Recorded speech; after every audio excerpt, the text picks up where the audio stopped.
What up, what up? What's the B word, man? I'm Anthony Addison with another segment of What's the B word. Like and subscribe to the page. Hit me up on Instagram, What's the B word 52, just like you see on YouTube. Hit me up on Facebook, What's the B word, and hit me up on Twitter, B word 52. And y'all already know what's up with me. 7 days a week, 24 hours a day, 365, man. 366 this year, because it's a leap year. Baltimore Raven fan. Raven Nation stand up. Flock, let's get it. And if you ain't a Raven fan, man, and you a fan of whoever, you might be a fan of the Carolina Panthers. Hit the subscribe button anyway. Hit the like button anyway, because we talk football, period, baby. But anyway, I was getting ready to do a different video, but I just got a notification, and I seen it on my TV screen. Shocking news. Going into the offseason. Luke Kuechly, after 8 seasons, decides that it's time for him to call it a career and go home. And I'm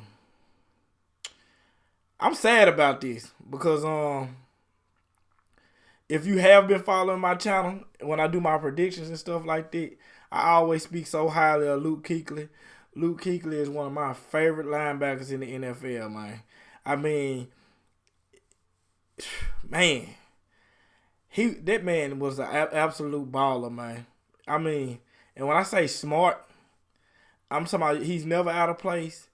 You gotta, like, quarterbacks try to play mind games with him and throw him off his game. You could never just really throw that man off his game.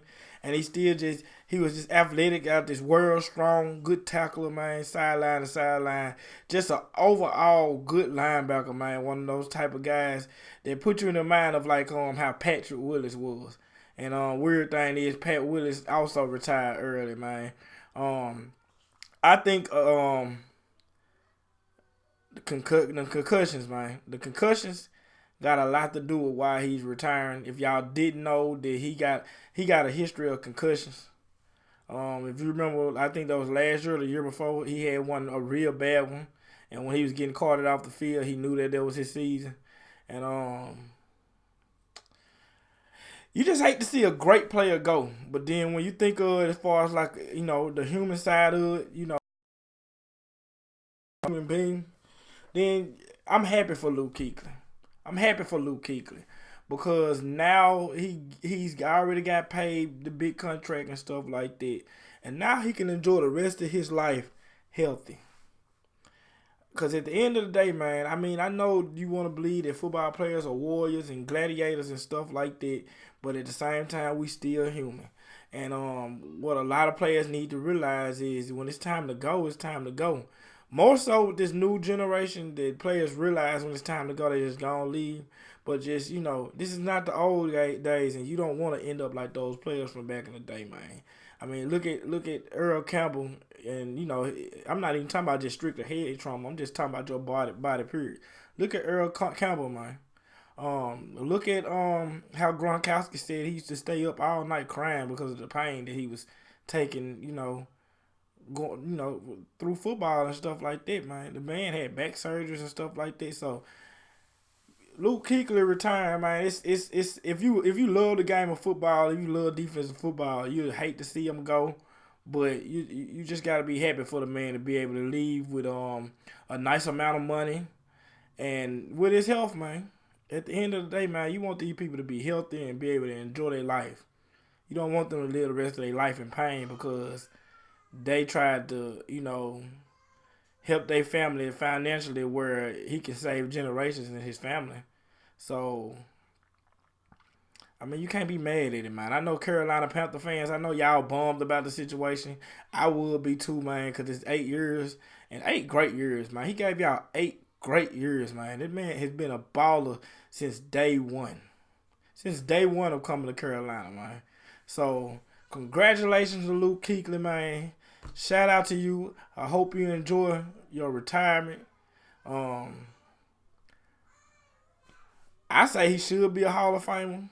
But how I feel like, I forgot who said this, but whenever you the best at your position, if you're the best in your position for 1 year or multiple years, you should be a Hall of Famer because you're better than everybody. You was better than all your peers. And you can't tell me, for a couple of years, Luke Kuechly wasn't the best linebacker on the field. I mean, To me, it was a two-man race between him and Ryan Shazier at one time. Those guys, no shade to C.J. Mosley. C.J. Mosley played good linebacker good, but it was just he had that one thing that he couldn't cover. He couldn't cover. And Shazier and Kuechly could cover and go sideline to sideline and make plays. But anyway, man, enjoy your retirement, man. Enjoy your family. Watch your kids grow up, man, and live a healthy life, Luke. So, shout out to Luke Kuechly, man. Shout out to the Carolina Panther fans. And it might have something to do with Ron Rivera leaving, too. I just want to throw that out there before I leave. Because, he probably would have stayed a year or two more if Ron was still there. I mean, those Carolina Panther players spoke about Ron. And I seen a couple of videos on Ron. And I see why they feel the way they feel about him. That man is a great leader of men. But anyway, man, y'all make sure y'all like and subscribe to the page. Y'all hit me up on all platforms. Instagram, what's the B word 52. Facebook, what's the B word, and Twitter, B word 52, man. Hit me up for mailbag questions where you ask me a question about any player, any team, college or NFL, and I'll drop it. I'll give you a shout out and I'll answer that question, man, to the best of my ability, man. I'm Anthony Addison. This was the B word, man, and I'm out.